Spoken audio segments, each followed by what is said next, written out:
Pemirsa Ajeng Semeng, kini saatnya saya Dana Paramita mengantarkan sejumlah berita dari Bali. Berikut 3 di antaranya.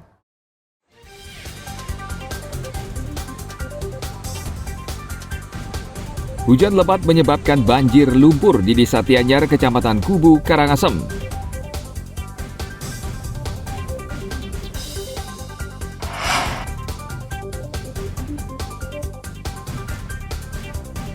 Bea Cukai dan Satpol PP razia rokok ilegal di Karangasem.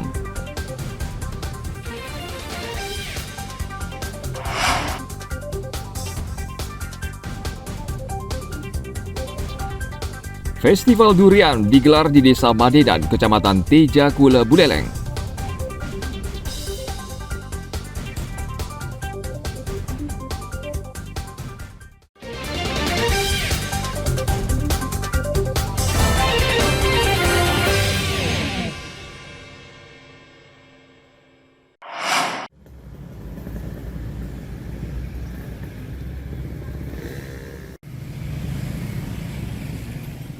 Hujan lebat yang mengguyur lereng Gunung Agung menyebabkan banjir lumpur di Desa Tianyar, Kecamatan Kubu, Karangasem.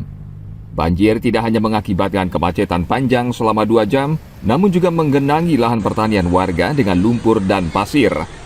Dalam video amatir, banjir lumpur ini turun dengan deras dan merendam ruas jalan nasional yang kerap dilintasi banjir. Petani di Desa Tianyar tidak bisa berbuat apa-apa, namun mereka tetap berupaya menyelamatkan tanaman ubi dan jagung kendati tertimbun lumpur dan pasir. Ada Pak, semua jagung. Enggak begitu lebat, tapi di atas lebatnya. Di lereng Pak ya? Ya di lereng jangan gunung. Langsung banjir. Wih, semua di sini banyak orang. Tergenang apa aja? Cuma ini ambung aja semuanya. Ambung sama jagung. Sama jagung. Ya. Ada lahan warga yang kena lagi Pak? Selain Pak? Ini warga punya. Lahan juga ya? Ada rumah Pak kena? Nggak ada. Nggak ada ya? Cuma lahan aja Pak ya, pertanian Pak ya? Ya. Hujan deras juga mulai mengguyur Kabupaten Bangli selama beberapa hari terakhir. Pemkab Bangli meminta masyarakat meningkatkan kewaspadaan karena wilayah geografis Bangli terdiri dari lembah, pegunungan dan jurang yang berpotensi longsor dan pohon tumbang. Bupati Bangli Sanyoman Sedanarta meminta pihak terkait memangkas pohon yang berada di pinggir jalan dan permukiman warga karena membahayakan. Saya menghimbau semuanya untuk lebih berhati-hati lagi, karena baru semalam diguyur hujan di Kecamatan Temuku sudah ada musibah dan menelan korban jiwa, yaitu 2 orang meninggal dunia. Supaya semuanya siap siaga dan waspada, utamanya kalau hujan lebat dalam skala yang lama, terutama kawan-kawan yang tinggal di daerah lereng, di daerah aliran air, dan juga di daerah yang memang rawan bencana-bencana alam. Jadi sekali lagi, kita sudah berpengalaman dan sudah mengetahui pada saat musim hujan sangat berbahaya, maka saya harapkan semuanya berhati-hati dan berwaspada. Musim hujan saat ini mulai terjadi di sejumlah daerah. Baik pemerintah dan masyarakat harus bekerja sama untuk mengantisipasi bencana agar tidak jatuh korban jiwa. Tim Liputan melaporkan dari Kabupaten Karangasem dan Bangli.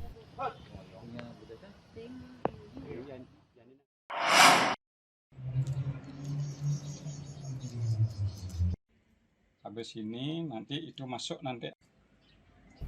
Pelaku usaha jamur tiram rumahan di Desa Mengwi, Badung, akhir-akhir ini sedang pusing 7 keliling karena produksi jamur mereka menurun drastis. Menjelang akhir tahun, cuaca memang tidak mendukung alias tidak menentu, sehingga mempengaruhi kualitas jamur tiram. Sebagian besar jamur tidak mengembang sempurna dan warnanya menguning. Praktis, kondisi jamur seperti ini tidak laku di pasaran. Karena sekarang kan cuaca sangat panas, itu sangat berpengaruh sekali pada pertumbuhan jamur. Karena sekarang cuaca itu di Kumung aja sudah mencapai 34 derajat. Sedangkan jamur itu menginginkan cuaca maksimal 28. Sehingga itu banyak disikapi dengan pengabutan. Ya, kalau kita biasanya itu pakai alat seadanya, kita semprot itu di atas pakai pengabutan pagi dan sore. Dan itu tidak banyak berpengaruh kalau ini. Dampaknya apa Pak kepada hasil panennya? Ya memang dampak dari cuaca ini otomatis produksinya nurun. tidak bisa maksimal seperti yang kita harapkan. Karena jamur itu tumbuhnya itu agak terhambat. Walaupun ada yang keluar, dia kuning, dia panas dia gitu. Sehingga tidak maksimal hasilnya.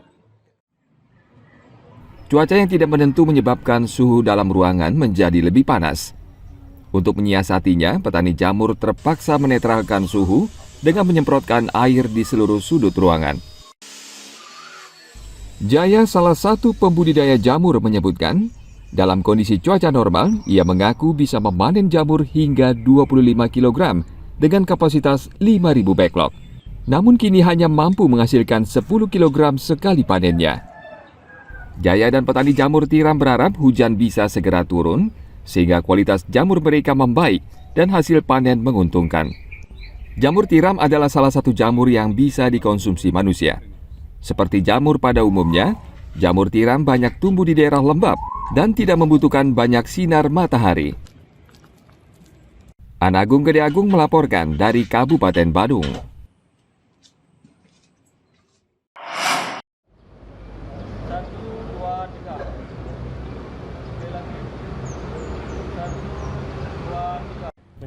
Masa kampanye sudah dimulai sejak 28 November lalu, dan untuk mengamankan proses kampanye hingga tahap pencoblosan Februari tahun depan, Polres Jembrana menyiagakan 275 anggota.